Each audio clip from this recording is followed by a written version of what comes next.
1 Tawarikh 15, tabut dipindahkan ke Yerusalem. Daud membuat bagi dirinya gedung-gedung di kota Daud, lalu ia menyiapkan tempat bagi tabut Allah dan membentangkan kemah untuk itu. Ketika itu berkatalah Daud, janganlah ada yang mengangkat tabut Allah selain dari orang Lewi, sebab merekalah yang dipilih Tuhan untuk mengangkat tabut Tuhan dan untuk menyelenggarakan sampai selama-lamanya. Kemudian Daud mengumpulkan segenap Israel ke Yerusalem untuk mengangkut tabut Tuhan ke tempat yang telah disiapkan untuk itu. Daud mengumpulkan Bani Harun dan orang Lewi dari Bani Kehat, Uriel seorang pemimpin dan saudara-saudara sepuaknya 120 orang. Dari Bani Merari, Asaya seorang pemimpin dan saudara-saudara sepuaknya 220 orang. Dari Bani Gerson, Yoel seorang pemimpin dan saudara-saudara sepuaknya 130 orang. Dari Bani Elsafan, Semaya seorang pemimpin dan saudara-saudaranya dan saudara-saudara sepuaknya 200 orang. Dari Bani Hebron, Eliel seorang pemimpin dan saudara-saudara sepuaknya 80 orang. Dari Bani Uziel, Aminadab seorang pemimpin dan saudara-saudara sepuaknya 112 orang. Lalu Daud memanggil Zadok dan Abiatar imam-imam itu dan orang-orang Lewi, yakni Uriel, Asaya, Yoel, Semaya, Eliel dan Aminadab, dan berkata kepada mereka, hai kamu ini para kepala puak dari orang Lewi, kuduskanlah dirimu kamu ini dan saudara-saudara sepuakmu, supaya kamu mengangkut tabut Tuhan Allah Israel keempat yang telah kusiapkan untuk itu. Sebab oleh karena pada pertama kali kamu tidak hadir, maka Tuhan Allah kita telah menyambar di tengah-tengah kita, sebab kita tidak meminta petunjuknya seperti seharusnya. Jadi para imam dan orang-orang Lewi menguduskan dirinya untuk mengangkut tabut Tuhan Allah Israel. Kemudian Bani Lewi mengangkat tabut Allah itu dengan gandar pengusung di atas bahu mereka, seperti yang diperintahkan Musa sesuai dengan firman Tuhan.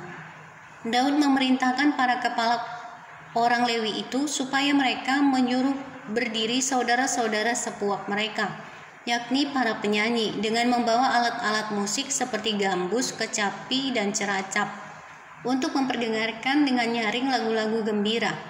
Maka orang Lewi itu menyuruh berdiri Heman bin Yoel, dan dari saudara-saudara sepuaknya Asaf bin Berekia, dari Bani Merari saudara-saudara sepuak mereka Etan bin Kusaya, dan bersama-sama mereka itu saudara-saudara mereka dari tingkat kedua Zakaria, Yaaziel, Semiramot, Yehiel, Uni, Eliab, Benaya, Maaseya, Matika, Elifele, Mikneya dan Obed Edom, serta Yeiel para penunggu pintu gerbang. Para penyanyi yakni Heman, Asaf dan Etan harus memperdengarkan lagu dengan ceracap tembaga. Zakaria, Aziel, Semiramot, Yehiel, Uni, Eliab, Maaseya, Benaya harus memainkan gambus yang tinggi nadanya. Sedang Matika, Elifele, Mikneya, Obed Edom, Yeiel dan Azazia harus memainkan kecapi yang 8 nada lebih rendah tingkatnya untuk mengiringi nyanyian. Kenanya pemimpin orang Lewi mendapat tugas pengangkutan.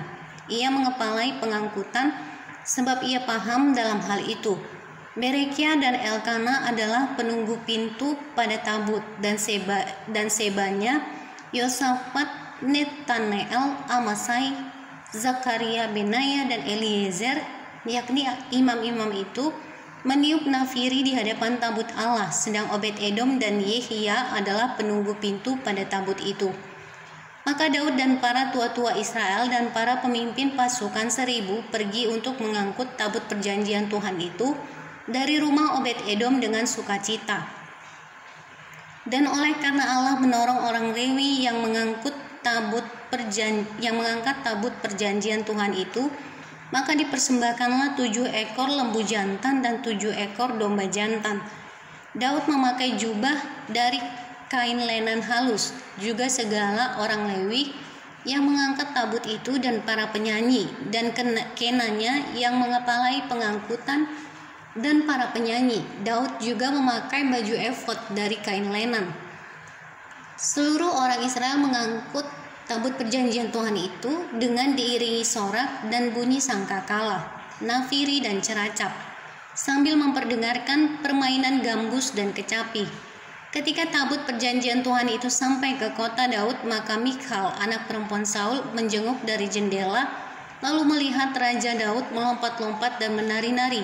Sebab itu ia memandang rendah Daud dalam hatinya.